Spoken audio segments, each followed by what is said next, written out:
요한복음 12장 1절부터 8절까지 보도록 하겠습니다. 요한복음 12장 1절부터 8절까지 같이 보겠습니다. 6월절 역세 전에 예수께서 베다니에 이르시니 이곳은 예수께서 죽은 자 가운데서 살리신 나사로가 있는 곳이라. 거기서 예수를 위하여 잔치할새 마르다는 일을 하고 나사로는 예수와 함께 앉은 자 중에 있더라. 마리아는 지극히 비싼 향유 곧 순전한 나드 한 그릇을 가져다가 예수의 발에 붓고 자기 머리털로 그의 발을 닦으니 향유 냄새가 집에 가득하더라. 제자 중 하나로서 예수를 잡아줄 가룟 유다가 말하되 이 향유를 어찌하여 300데나리온에 팔아 가난한 자들에게 주지 아니하였느냐 하니, 이렇게 말함은 가난한 자들을 생각함이 아니요 그는 도둑이라 돈궤를 막고 거기 넣는 것을 훔쳐가미러라. 예수께서 이르시되 그를 가마 두어 나의 장례할 날을 위하여 그것을 간직하게 하라. 가난한 자들은 항상 너희와 함께 있거니와 나는 항상 있지 아니하리라 하시니라. 아멘. 자, 이스라엘 그 최대 명절인 이제 6월절을 앞두고 수많은 사람들이 이스라엘 전역에서 예루살렘으로 모여들었습니다. 율법에 따라서 이제 성결 예식을 먼저 치르기 위함이었어요. 이제 6월절에 참여하기 위해서는 성결 예식을 먼저 치러야 했기 때문에 그렇습니다. 6월절 유대인들이 이 명절 때마다 이제 성전의 모습을 나타내었던 예수님, 그 예수님을 찾아봤지만 이번에는 보이지 않았습니다. 그래서 그들은 이제 서로 이번만큼은 예수님이 예루살렘에 오지 않으리라고 그렇게 단정을 했어요. 그 이유는 예수에 대한 그 대제사장들과 이 바리새인들이 체포 명령을 내려놓았기 때문에 그렇습니다. 예수님에 대한 체포 명령은 그냥 뭐 단지 체포해서 뭐 며칠 뭐 감옥에 가두었다가 풀어주는 그런 것이 아니라 예수님을 죽이기 위한 그러한 명령이었습니다. 모두가 알고 있었고 또 당사자인 예수님도 알고 계셨어요. 그래서 이번만큼은 예수님께서 예루살렘으로 오지 않으리라고 그렇게 단정하였던 것이죠. 자, 그러나 예수님께서 그동안 머무시던 광야 옆 그 에브라임 동리에서 출발하시고 예루살렘으로 이미 향하고 계셨습니다. 예루살렘 죽음의 길이죠. 어떻게 보면 예루살렘에 들어온다는 것이 왜 그 죽음의 길을 뻔히 알면서도 예루살렘으로 가시고 그 피하고 싶어 했던 그 십자가의 죽음, 그 죽음을 스스로 피하지 아니하시고 그렇게 취하신 것인가? 주님은 구원자로서 마땅히 행하여야만 할 그 의무와 그 책임, 그것을 완수하시기 위해서 모든 것을 다 알고 계셨음에도 불구하고 이미 그 죽음의 예루살렘을 향하고 계셨습니다. 자, 그리고 오늘 본문은 이렇게 시작하는 거예요. 12장 1절 말씀. 자, 6월절 엿새 전에 예수께서 베다니에 이르시니 이곳은 예수께서 죽은 자 가운데서 살리신 나사로가 있는 곳이라. 주님께서 베다니에 머무셨고 6월절 역세 전에 그렇게 찾아오셨고, 그리고 그것은 우리가 계속해서 살펴보았듯이 죽은 나사로를 살리셨던 곳이었습니다. 자, 2절 이렇게 증거하고 있어요. 자, 거기서 베다니에서죠. 예수를 위하여서 무엇을 할세? 잔치할세 마르다는 일을 하고 나사로는 예수와 함께 앉은 자 중에 있더라. 자, 예수님께서 베다니에 도착하시자 온 동네 사람들이 잔치를 벌였습니다. 그런데 마가복음 14장에 보면 그 잔치가 이 나병 환자 시몬의 집에서 열렸다는 것을 밝혀주고 있습니다. 그 시몬의 집에서 열린 그 잔치에 예수님과 또 나사로를 비롯한 동네 많은 사람들이 참석했고, 또 나사로의 누이 마르다가 잔치 음식을 지금 만들고 있는 겁니다. 상상을 해보십시오. 자, 주님께서 그 수많은 동네 가운데 베다니를 선택하시고, 또 그 중에서도 모든 사람들이 꺼려하는 이 나병 환자, 문둥병이죠. 문둥병 환자. 그 시몬의 집에서 예루살렘 그 입성 전날을 묵으셨다는 그 사실. 여러분, 이것만으로도 그것 자체가 우리들에게 위대한 메시지를 우리에게 보여주고 있는 것을 우리가 알 수가 있습니다.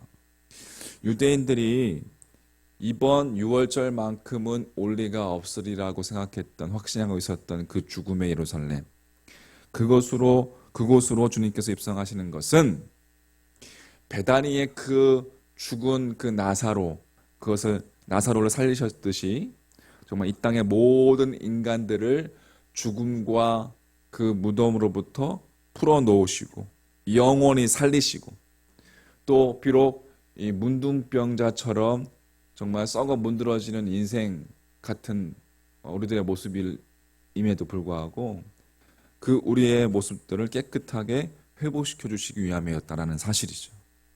할렐루야.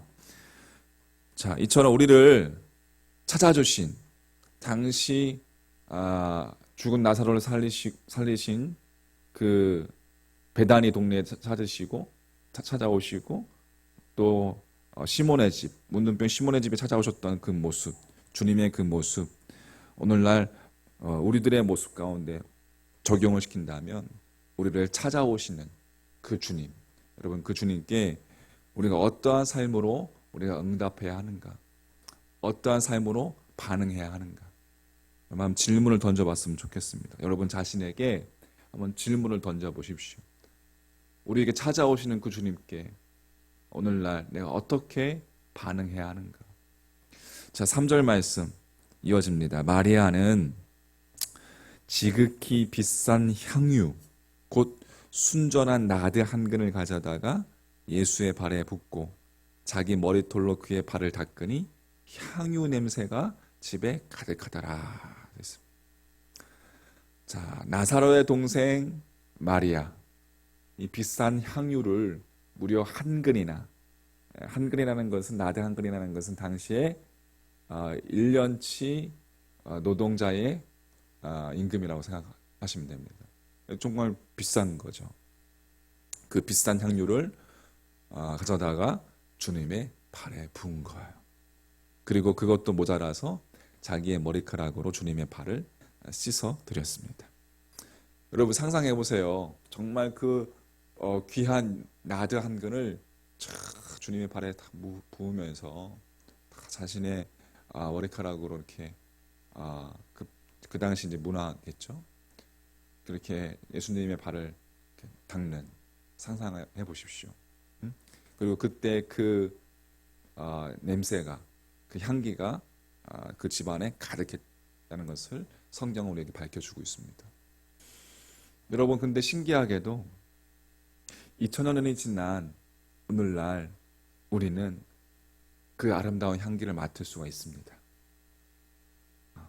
단지 우리가 향기로만 말한다면 하루가 지나면 다 소멸되겠지만, 하루가 지나기도 전에 그 향기는 소멸되어 버리고 말았을 거예요. 하지만 그날의 그 마리아의 그 향기, 오늘 우리에게까지 전해져 오는 것은 바로 진리이시고 생명이신 예수 그리스도께로부터 비롯된 향기였기 때문에 그렇습니다. 할렐루야. 마리아에게 가장 소중한 그 귀한 것을 주님께 부어드렸다는 것, 마리아가 부어드렸다는 것은 자기 자신을 주님께, 생명이신 그분께, 진리이신 주님께 온전히 의탁했다는 것을 의미하는 것이죠. 마리아가 주님 앞에 무릎을 꿇고 가장 귀한 향유를 그 주님의 발 앞에 부어드렸다는 것은, 그 순간은 정말 문둥병처럼 썩어져 가는 그 영혼의 삶을 살던 그 마리아가 진리이시고 참 생명이신 예수 그리스도께 접붙여지는 그러한 순간이었습니다. 그래서 주님으로부터 비롯된 그 향기가, 그 진리의 향기가, 그 생명의 향기가 지금까지 마리아를 통해서 온 집에 그 당시 가득했고 오늘날까지 그 향기가 이어져 오는 것이죠. 여러분, 다른 복음서에 보면 예수님께서 말씀하시잖아요. 이 여자가 한 일이 복음이 전파되는 가는 곳마다 기념하리라. 그죠? 전파되리라. 같이 기념되리라. 오늘도 이 본문의 마리아를 통해서 여러분, 우리도 그 그윽한 향기를 우리도 접할 수 있는 거예요. 왜? 우리도 그리스도 안에 진리이신 참 생명이신 그 예수 그리스도, 2000년 전에 이 땅에 오셨던 그분은 지금도 동일하신 하나님이시기 때문에 그렇습니다. 할렐루야. 자, 그런데 본문은 또 한 사람에 대해서 말하고 있어요. 참 성경이 재밌습니다, 여러분. 비유하는 거예요. 또 비교하는 거예요. 자, 4절 보세요. 4절. 제자 중 하나로서 예수를 잡아줄 누가? 가룟 유다가 말하되 이 향유를 어찌하여 300데나리온에 팔아 가난한 자들에게 주지 아니하였느냐 하니. 자, 가룟 유다가 나옵니다. 은 30냥으로 예수님을 배신했던, 팔아버렸던 그는, 이 가룟 유다는 마리아가 예수님의 발에 부어드린 그 향유의 가격이 300데나리온이 된다는 사실을 아주 정확하게 지금 알고 있습니다. 그리고 그것도 그저 이렇게 싸구려 향유가 아니라 최상품이라는 것을 정확하게 알고 있어요. 그 향유를 팔아서 가난한 자들에게 주는 것이 타당하지 않겠느냐라는 이 주장, 매우 타당해 보입니다. 그러나 그 다음 6절은 이렇게 우리에게 증거하고 있습니다. 6절 말씀. 이렇게 말함은 가난한 자들을 생각함이 아니요 그는 도둑이라. 돈괴를 맞고 거기 넣는 것을 훔쳐가미러라. 그가, 가룟 유다가 논리적으로 비판하고 나선 것은, 그렇게 300데나리온이나 되는 비싼 향유를 부은 것에 대해서 논리적으로 비판하고 나선 것, 이것을 팔아서 가난한 자들에게 주면 더 낫지 않겠느냐라고 나선 것은 주님과 또 인간에 대한 사랑이 아니라 물질에 대한 욕심 때문이었다는 것을 우리가 알 수가 있습니다. 물질에 대한 그 욕망의 노예가 된 사람, 가룟 유다. 이는 절대로 주님을 사랑할 수 없었고 우리가 알다시피 주님을 배신해버리고 맙니다. 팔아버리고 맙니다. 여러분, 우리에게 주님께서 원하시는 것은 우리가 이 세상 끝날까지 어떠한 형태로든 우리가 우리 곁에 주님께서 함께한다는 사실, 우리 곁에 존재하고 있는 가난한 자들을 도우려 하기 전에 먼저 우리와 함께 하시는 그 주님과 바른 관계를 맺기로 한다는 사실을 여러분, 우리는 알 수가 있습니다. 우리 안에 있는 욕망, 욕심을 버리고 내려놓고 마리아의 심정처럼, 마리아의 그 부드러운 마음처럼, 마리아의 그 겸손한 마음처럼, 마리아의 그 자기를 낮추고 온전히 주님께 의탁하는 그 모습, 주님과의 그 바른 관계, 그것을 주님은 먼저 원하고 계신다는 사실이에요. 할렐루야. 소망하기는 오늘도 내 안에, 우리 안에 누구나가 다 가룟 유다와 같은 욕심과 욕망의 노예가 될 수 있습니다. 그렇기 때문에 오늘도 우리는 말씀을 묵상하면서 참 생명이신, 참 진리이신 이 예수 그리스도 주님께 접붙임 받아 우리의 심령을 예수의 향기로, 진리의 향기로, 참 생명의 향기로 여러분 그렇게 변화가 되어야 될 줄 믿습니다. 정리합니다.